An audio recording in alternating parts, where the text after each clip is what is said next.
Merci de la fidélité au programme de l'agence de presse sénégalaise. Bienvenue dans ce nouveau numéro de Entretien avec. Nous avons le plaisir de recevoir M. Aliou Kébé. Il est le directeur général de l'Agence nationale de la fonction publique et de la formation. DG, bonjour. Bonjour. Et merci de nous recevoir aujourd'hui. Tout le plaisir est pour moi. Alors, DG, nous allons entrer dans le vif du sujet. Vous êtes à la tête d'une direction peu connue. Est-ce qu'aujourd'hui, on peut avoir une idée de ce centre-là que vous dirigez aujourd'hui? Je vous remercie pour l'invitation, mais aussi de vous être déplacé aujourd'hui au niveau du Centre national de la fonction publique locale et de la formation. Donc, c'est un centre qui a été créé par l'État du Sénégal par décret en 2021. Et c'est en 2022 que le Centre national de la fonction publique locale a commencé à fonctionner avec un premier directeur général.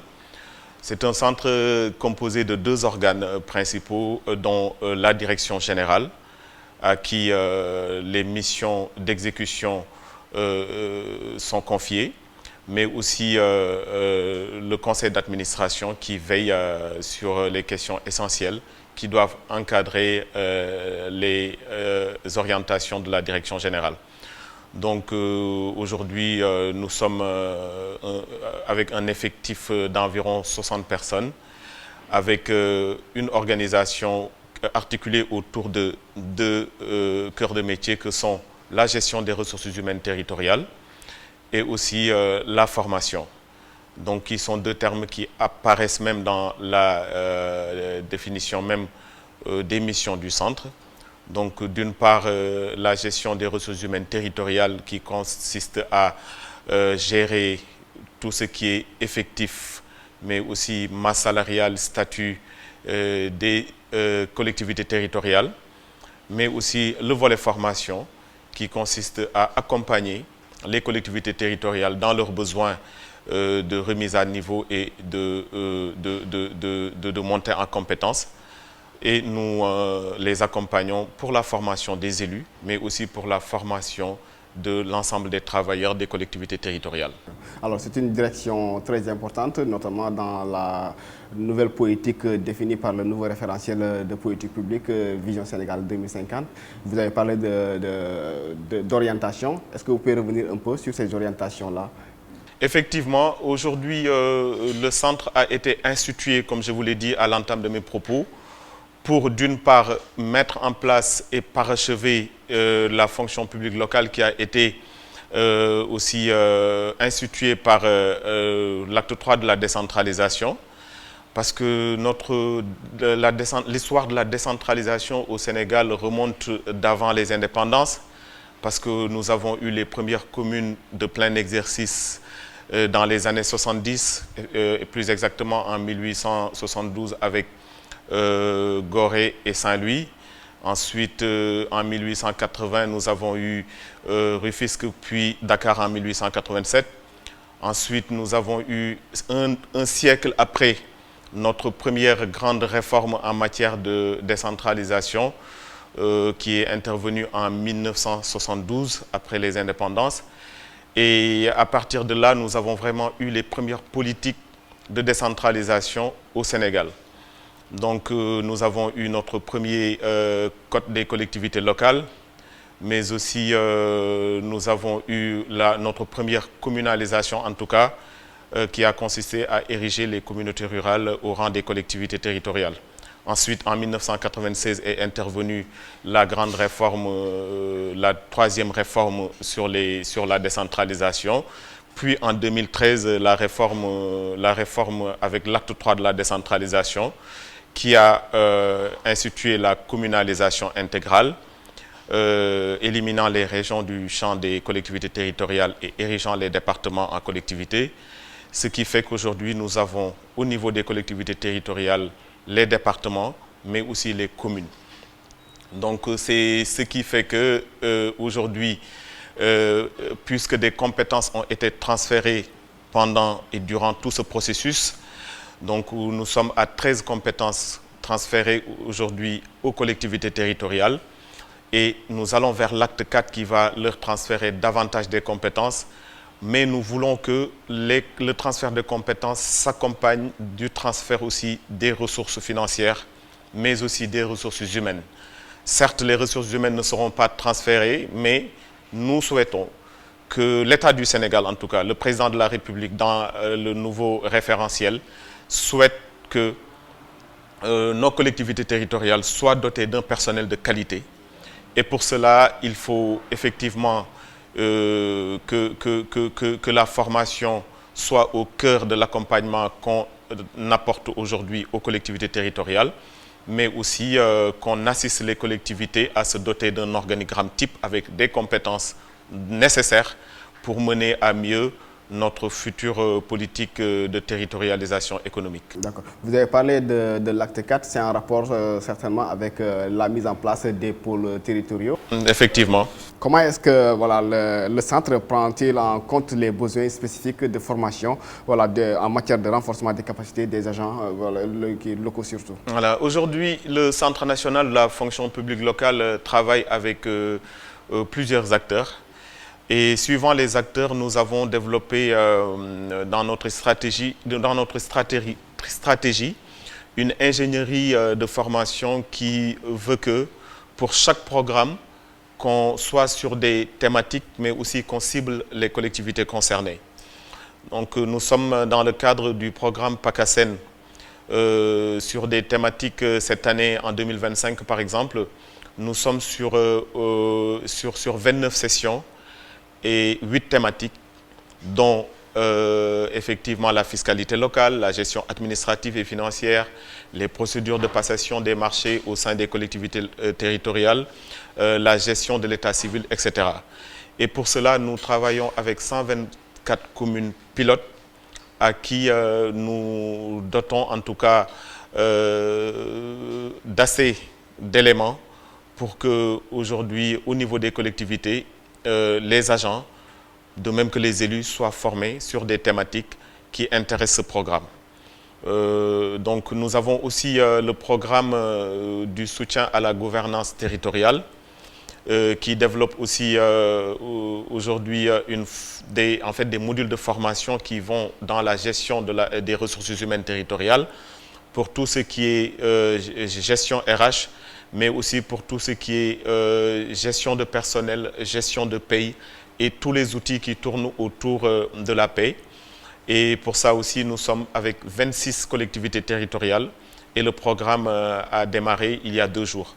Ensuite, nous avons dans le cadre de la coopération allemande, de la coopération espagnole autant pour moi, un projet qui vise à développer la formation à distance, parce que le Centre national de la fonction publique locale et de la formation va prochainement se doter d'une plateforme e-learning qui va permettre à nos collectivités, où qu'elles se trouvent sur l'étendue du territoire national, de pouvoir bénéficier de notre accompagnement et des formations que le centre propose dans des thématiques diverses et variées. D'accord. Et y a-t-il une prise en compte des besoins spécifiques des collectivités en tenant compte surtout des réalités de chaque jour?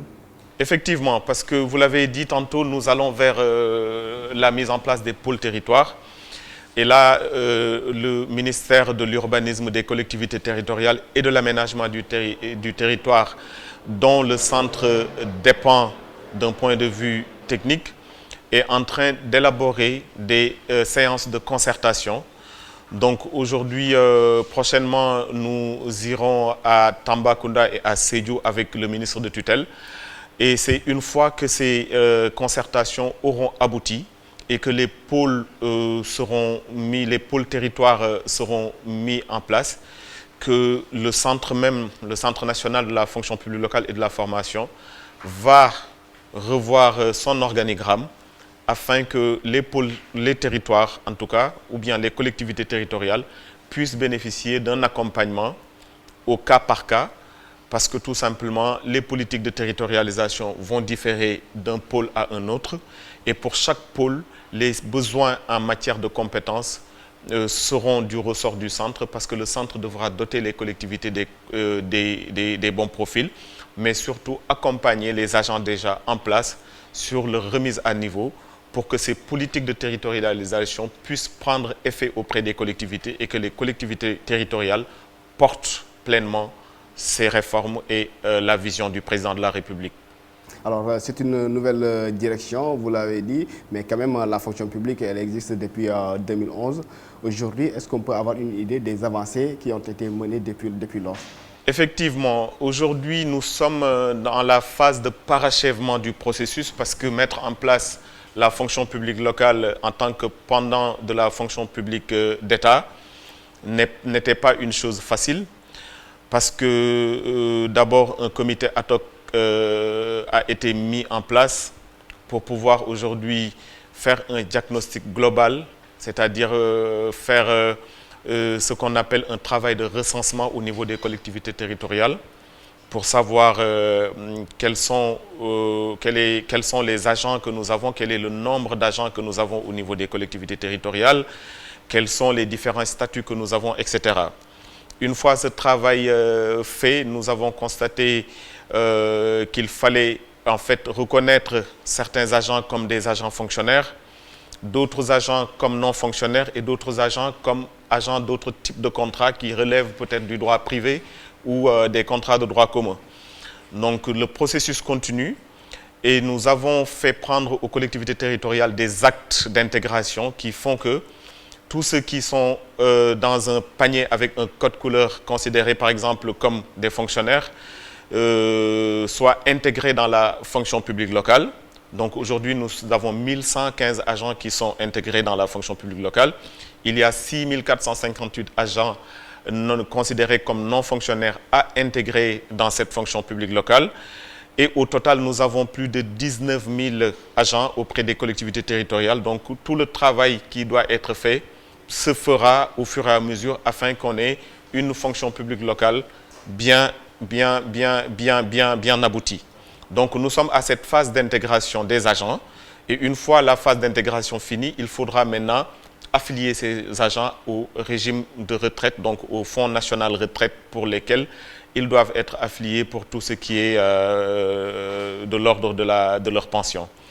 Donc c'est là que nous en sommes et très prochainement ce travail sera bouclé et avec effectivement la mise en place des pôles territoires, nous aurons enfin une fonction publique locale disponible et existante. C'est vrai qu'il y a quelques années, il y a eu beaucoup de bruit autour voilà, de cette fonction publique locale avec de nombreux licenciements. Aujourd'hui, bon, avec cette nouvelle méthode, on peut dire que voilà, il n'y aura plus ces genres de difficultés. Voilà, l'avantage, c'est que le Centre national de la fonction publique locale aussi va jouer un rôle très important dans l'accompagnement des agents des collectivités territoriales.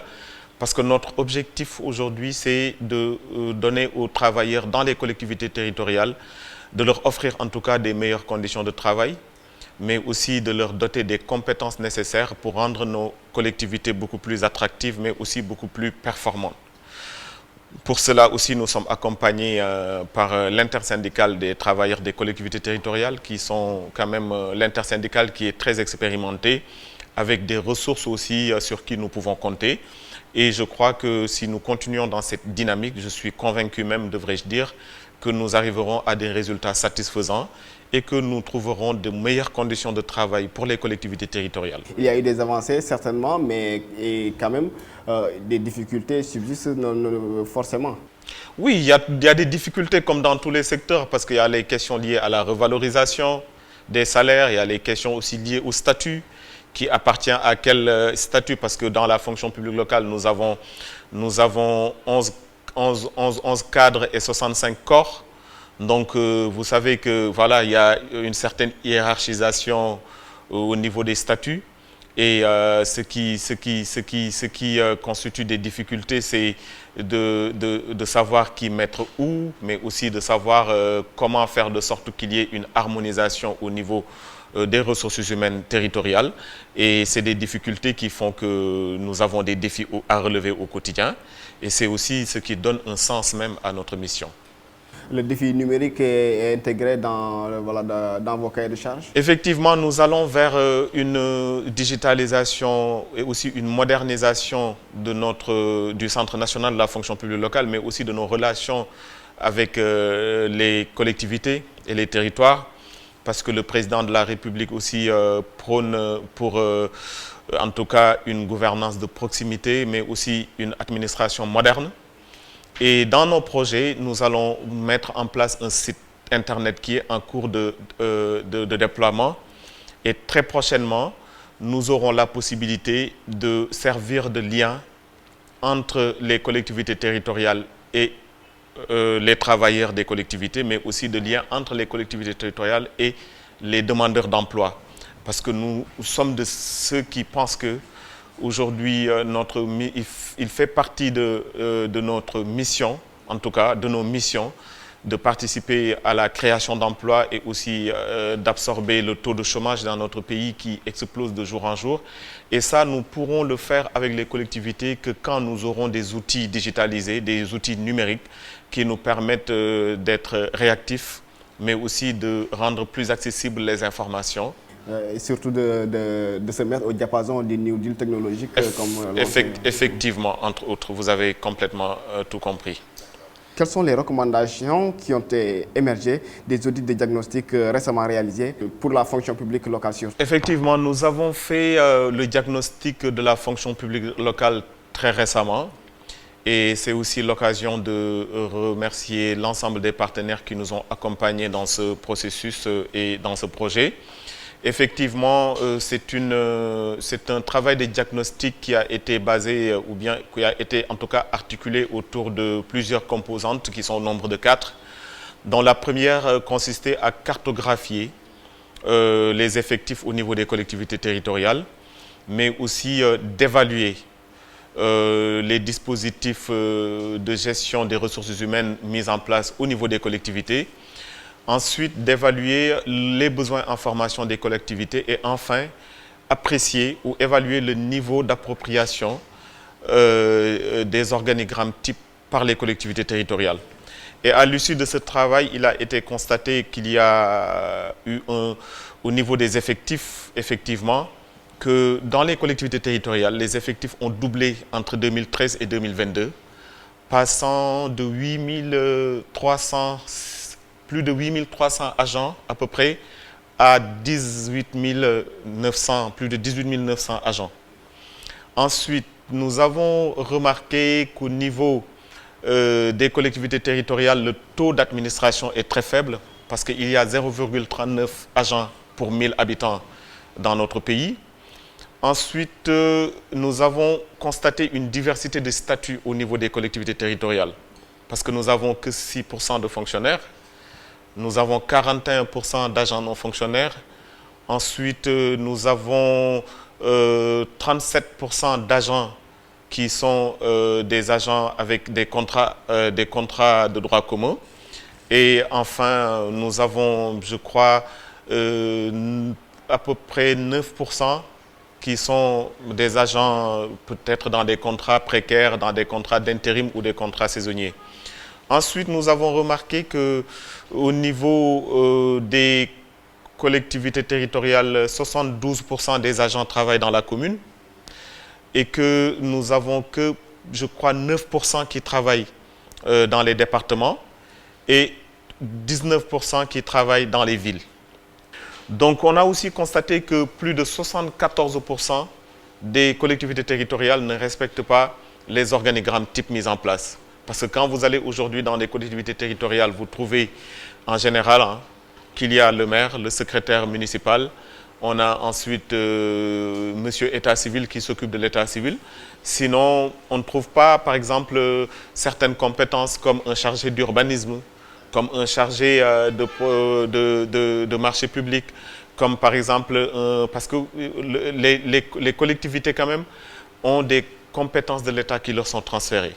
Et ce que le chef de l'État souhaite, ainsi que le Premier ministre, c'est que nous allons maintenant vers cette décentralisation qui se veut réelle et certaine, c'est-à-dire qu'une décentralisation accompagnée des facteurs qui la rendent efficace et efficiente. C'est là que le centre va intervenir pour apporter de la plus-value aux agents surtout. Effectivement, et c'est là que le centre va intervenir pour les former, mais aussi accompagner les collectivités dans leurs besoins en formation parce que, comme je l'ai dit tantôt, c'est aux collectivités de nous dire au niveau du centre quels sont leurs besoins. C'est aux collectivités de s'approprier le centre vraiment, de savoir que le centre est là, mis à leur disposition pour les accompagner dans tous leurs besoins en matière de formation. Mais aussi, nous allons élaborer dans le cadre des autres programmes que nous avons, parce que le centre a sa propre stratégie et son ingénierie en matière de formation. Et là, nous allons élaborer des modules de formation en fonction aussi des besoins des territoires et proposer ça aux collectivités concernées. D'accord. Alors déjà, nous allons aborder un peu l'actualité avec ce débat ces temps-ci dominé surtout par la reddition des comptes avec la gestion des fonds force Covid-19. Alors, que vous inspire toutes ces arrestations, ces interpellations, ces audits? Oui, dans la vision du président de la République pour un Sénégal prospère, un Sénégal juste, mais aussi un Sénégal souverain, la bonne gouvernance occupe une place centrale, voire essentielle. Et c'est ainsi que dans les actes de tous les jours, vous voyez que dans l'action, aussi bien dans l'action du gouvernement que dans la démarche même de notre exécutif, les questions liées à la bonne gouvernance sont au centre des préoccupations. Vous conviendrez avec moi que la première des choses qui a été faite par le président de la République, c'est de convoquer les assises nationales de la justice pour qu'on ait une justice transparente, mais aussi une justice bien droite dans ses bottes dans un état de droit. Vous avez aussi constaté que le plus grand exercice de vérité qu'ait fait un gouvernement installé au Sénégal a été de dire à la face du monde entier que la situation qui a été trouvée est catastrophique, allant même jusqu'à dévoiler en fait des manœuvres et des artifices qui ont été faits par l'ancien régime pour cacher aux Sénégalais, mais aussi à nos partenaires à l'international, la vérité de sur l'état de notre économie, etc., etc. Donc, vous verrez que tous les actes, en tout cas, que pose le régime, tournent autour de la bonne gouvernance. Raison pour laquelle cette reddition des comptes qui est aussi une demande sociale, parce que les Sénégalais étaient déconnectés de la politique, les Sénégalais avaient perdu foi en la politique, et heureusement qu'ils ont eu M. Ousmane Sonko, hein, qui, loin d'être présenté, ou que je ne voudrais pas présenter comme un homme, un messie, hein, mais qui est vraiment une chance pour moi, pour le Sénégal et pour toute notre génération.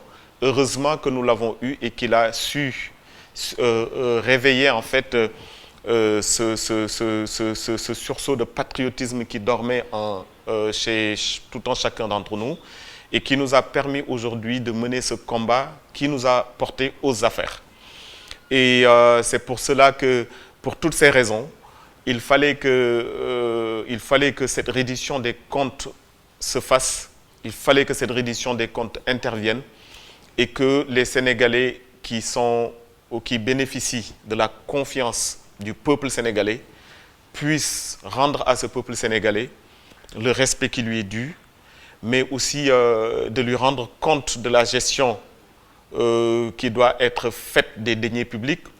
Et pour cela, je crois qu'il faut marquer le coup. Il faut déjà essayer de récupérer tout ce qui a été indûment pris des caisses de l'État pour enrichir des individualités ou des personnes parce que tout simplement ils y avaient accès ou qu'elles étaient aux affaires. Il faut que cet argent soit récupéré, mais aussi il faut que d'un point de vue pénal, que l'intention même d'avoir voulu dépouiller les Sénégalais de leur richesse soit punie par la loi.